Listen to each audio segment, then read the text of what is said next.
அல்லும் பகலும் அலைந்தேன், விதி அழைத்திடும் பாதையில் பயணம் தினம் செய்தேன்.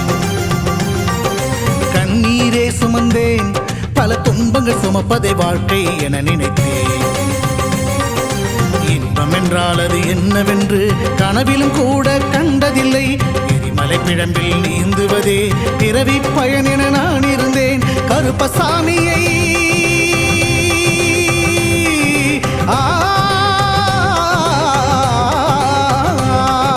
கருப்பசாமியை பார்த்தவுடன் விதிகளும் விலகி ஓடியதே. வெறுப்பென வாழ்ந்த வாழ்க்கையை மாற்றி சிறப்பாய் வாழ வைத்தவரே. புலிகரை நோக்கி புறப்படுவோம், நம் கருப்பனின் அருளை தினம் பெறுவோம். புலிகரை நோக்கி புறப்படுவோம், நம் கருப்பனின் அருளை தினம் பெறுவோம்.